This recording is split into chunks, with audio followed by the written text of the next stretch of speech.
কামৰূপৰ আজ্ঞাথুৰিত গৰু চোৰৰ সন্ত্ৰাস। পুৱতি নিশা আজ্ঞাথুৰিৰ গাঁওবুঢ়া চকৰ সমীপত এটা পৰিয়ালৰ গোহালিৰ পৰা গৰু চোৰ কৰি আনি বিলাসী বাহনত ভৰাবলৈ লওঁতে স্থানীয় লোকে প্ৰত্যক্ষ কৰে।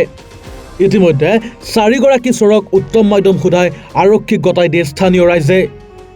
গৰু চোৰৰ এই বৃহৎ দলটোৰ 4জনক ৰাইজে আটক কৰে যদিও ছুইফ্ট ডিজিয়াৰ সহ অন্য চোৰ কেইজন পলাবলৈ সক্ষম হয়। এই ঘটনাই অঞ্চলটোত তীব্ৰ চাঞ্চল্যৰ সৃষ্টি কৰে। ইতিমধ্যে গৰু চোৰ ধৰিব নোৱাৰা দদৰা আৰক্ষীৰ বিৰুদ্ধে ক্ষোভ উজাৰে ক্ষুব্ধ ৰাইজে। বৰ্তমান আৰক্ষীয়ে ঘটনাটোৰ ওপৰত তদন্ত আৰম্ভ কৰিছে। ঘটনাটো কি হৈছিল মানে মই একচুৱেলি গাড়ীৰ কাম কৰোঁ। গাড়ী বন্ধ কৰি মই ঘৰত আহিছোঁ। মোৰ ঘৰটো গামবুঢ়াৰ চকতে হয়। মই গামবুঢ়াৰ চকতে সোমাই গ'লোঁ।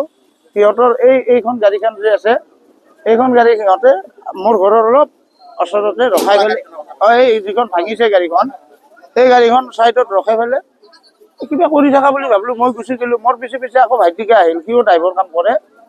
সি গৰুটোক এই গাড়ীখনৰ পৰা এটা কাল্লা চানা ইমান ডাঙৰ কলা কালাৰৰ তাৰমানে পৰি গৈছিল। পৰি যায় সিহঁতে বান্ধাৰ কাৰণে চেষ্টা কৰিছিল। মোৰ ৰছী কেইডাল আছিল, মোৰ লগত এইমাত্ৰ ছাৰক দিলোঁ। বগা কাপোৰ গাড়ীটো লৈ আহে সিহঁতে। গৰুবিলাকক সোমাই দি পেলাই যাতে কাপোৰ আড়াল দি ল'লে পাব্লিকে যাতে গৰু দেখা নাপায়, কাপোৰ কানে দেখা পাব, সেইকাৰণে সিহঁতে লৈ আহে। আৰু বিভিন্ন ধৰণৰ বস্তু আছিল, ৰাইজে দেখা পাইছে। হয়তো এতিয়া হয়তো গৰু গাড়ীখনৰ পৰা ওলাই পৰাতহে আমি গম পালোঁ এইখন গাড়ী গৰু চুৰ কৰিব আছে। নতুন গাড়ীখন মাৰুতি গাড়ী এখনৰ পৰা গৰু কেনেকৈ ওলাই পৰিব। তাৰপিছত আমি সিহঁতক ধৰিব খুজিলোঁ। এইফালে গুৱাহাটী ফালে গ'ল। গুৱাহাটী ফালে যাত আমি গণেশ মন্দিৰত তাতে ডাম্পাৰ পাতি দিলোঁ। আকৌ বেয়া হ'ল। বেয়া হোৱাত ঘূৰি আহিছে গামবুঢ়া চক। আমি 5জন পাইছোঁ। হয়, এইটো মোটামুটি 4টামান বাজিছে নেকি তেতিয়া সম্ভৱ। পুলিচ মোটামুটি 6টামান বজাত আহিছে। পুলিচে লৈ গ'ল। মানুহ ঘৰৰ কথা বিবেচনা নকৰিলে, আকৌ একেবাৰে নাই। মানুহ ঘৰ অকল হাল বিকি খায়।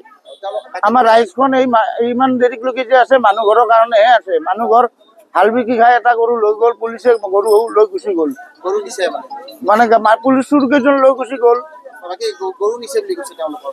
গৰু নিছে কাৰণে চুৰ কেইজন ধৰা গ'ল। হালোৱা গৰু এজন। গৰু ক'ত পোৱা নাই। পুলিচ আছে, এতিয়া কিবা ব্যৱস্থা কৰি দিয়ে তেখেতসকলেহে গম পাব। এনে 5জন ধৰিছোঁ। সিহঁতৰ 4খনমান গাড়ী, 3খনমান গাড়ী থাকিব লাগে। 2খন গাড়ী আমি দেখিছোঁ। এখন চুইফ্ট আছিল আৰু এইখন চুইফ্টখন পলালে, এইখন ধৰিলোঁ। বাকী আৰু চাইডত যদি গাড়ী আছে গম নাপাওঁ আৰু। থাকিবই নিশ্চয়, কাৰণ কিয় গৰুবিলাক যি নিব বেলেগ গাড়ীও আছে। গৰু নিয়ে মানুহ কেইজনৰ নামটোতো আমি সোধা নাই। এনেই সুধিছোঁ ক'ত ঘৰ, সিহঁতে বৰপেটাত বুলি কৈছে। আমিনগাঁৱৰ পৰা নয়ন দাসৰ ৰিপৰ্ট, এনিভাৰত 24।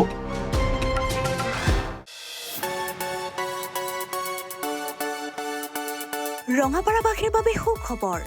আপুনি যদি দুচকীয়া বাহন ক্ৰয় কৰিব বিচাৰিছে তেন্তে এতিয়াৰ পৰা আৰু চিন্তাৰ কোনো প্ৰয়োজন নাই।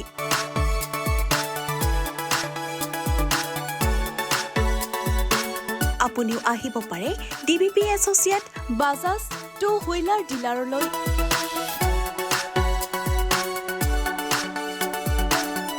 আমাৰ ঠিকনা হৈছে ৱাৰ্ড নং 8, ঠাকুৰবাৰী ৰোড, ডাকঘৰ, ৰঙাপাৰা, জিলা শোণিতপুৰ, অসম।